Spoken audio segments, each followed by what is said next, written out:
This group has closed out so many games throughout the years. Why do you feel like closing out games has been an issue this year for this team? You changed your question. You rethought it. I phrased it better. That was better. Thank you. I agree. It's a great question. I'm not entirely sure. Like I said, like each season is so unique, and there's ebbs and flows of each season. There's different players on the field and different coaches. There's no blame to put anywhere. I just think that honestly, there is a little bit of blame. I think the blame is our offense needs to perform at a better, and that's players. Coach Shanahan gives us opportunities to go out there and close games, and we've kind of missed out on those opportunities. Whether it's missed blocking on a run play by anybody, bad cut, even Brock with a bad throw. Like we just missed out on some of those opportunities that we've been cleaner before in the past, and I think that's one thing. I think our defense is playing at a level enough for us to win. I think we should be scoring 25 plus points a game to be able to win those games, and to me the pressure's on the offense, and it's not really pressure. It's just like, hey guys, just go play football the way you've been playing, and we have to be better than we have been. George, I have a question about screen passes. You've thrown the least screens this year, which is way down from last year. Is that a function of defenses keying in on the success that you did have in years prior, or is there something else that you've noticed in that trend? I don't really have a good answer for you on that one.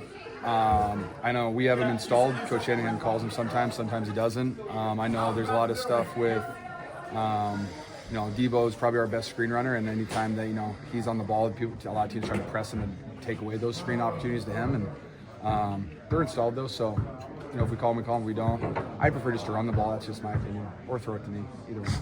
George, you guys had a lot of guys out during training camp. How much do you think that matters, or how much do you think that's going to affect this year? On the guys that held out during training camp? Just guys being out and not having the same full squad practice at home. I think practicing makes you a better football player. I don't care who you are. You can be a 10-year vet. You could be a rookie. Like you get better from playing. And I think rookies definitely need to practice more than Trent Williams needs to practice. But you look back to last year, like Bosa, you could ask him. He started the year a little rusty. He just didn't feel like his normal self. And then like weeks 4, 5, 6, he got into a rhythm. And so practice just gets you prepared for the NFL season. So Christian's going to continue to get better for us because he hasn't played. And he's just going to look better and better each and every single week. Practice means a lot. Now, the nice thing is, when guys are holding out and not practicing, those are usually guys who are really good at football. So while they might have been a week or two behind, I don't think it messes with the flow too much. Like, you can count on Trent Williams to be very dominant, and we were counting on BA to be very dominant, which he was just starting to get into that trend. George, Deebo hasn't been... Say again? Deebo hasn't been as effective as a runner this year. He's averaging like 2.9 yards a carry. It's usually like 6.4. I don't know. Anything you put your finger on as far as defenses, keying on him more? Or?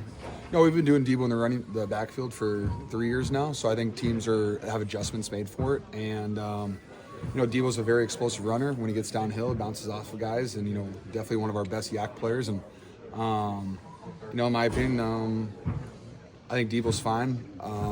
I could block better for him, give him more openings. But so I think it's just us on a team have to execute a little bit better, and we haven't been the cleanest as an offense at all.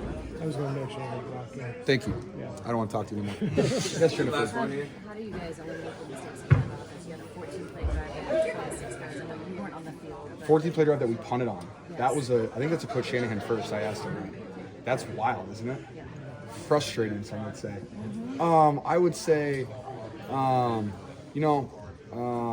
anything that comes with the alignment stuff, illegal formation stuff, I think as a team, everyone on the team would say that's inexcusable, and that's just something that hey, you as a player just need to not do that again. You had that mistake, don't do it again.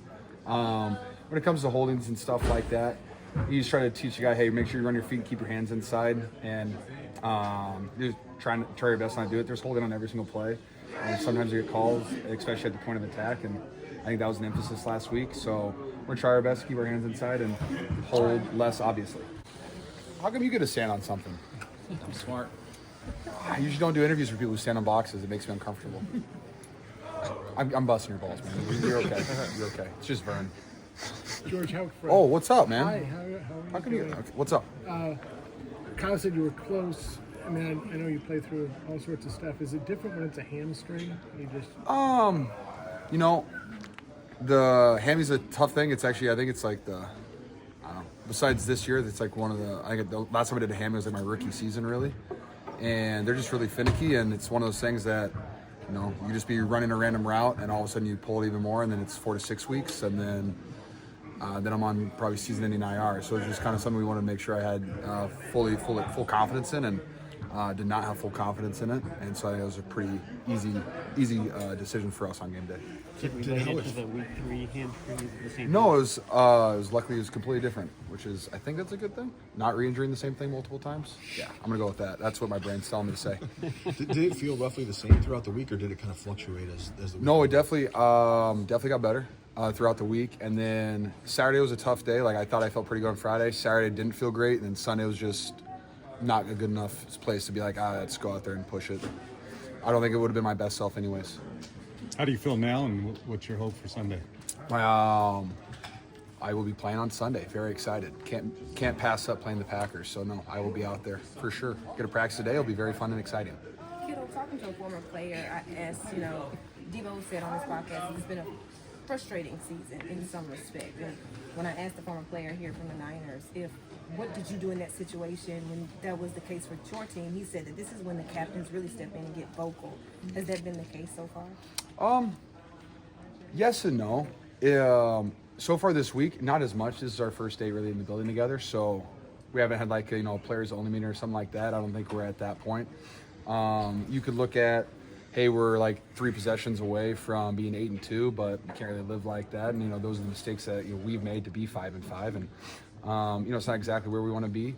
And while it is frustrating, yes, the nice thing is we have 7 games left to go out there and play Niners football, and take advantage of those opportunities. I think I've said since week 2, week 3, week 4 is that we need to be better on third down in the red zone, and we continue to have to do better at that stuff. And so just the more we get to practice, the better we're going to get. And I'm just thankful that I get to be out there and practice with the boys today. I hate missing all those practices and stuff like that, really, like not being able to be in the huddle, and just spread some positive vibes around there. But I think we have a great foundation. We have great captains. We have guys who've been through it before, and each year is very unique. Like the same things aren't going to get you out of any rut.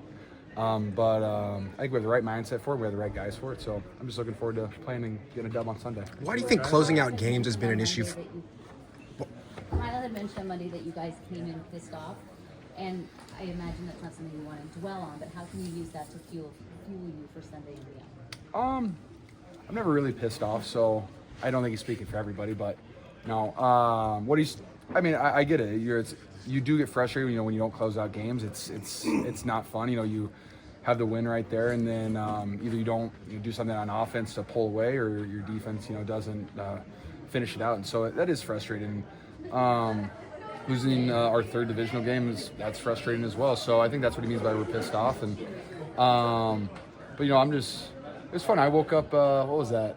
Yesterday I had just a ton of gratitude for life yesterday, and I'm just looking forward to playing football, and I'm just going to try to put that energy on all my teammates.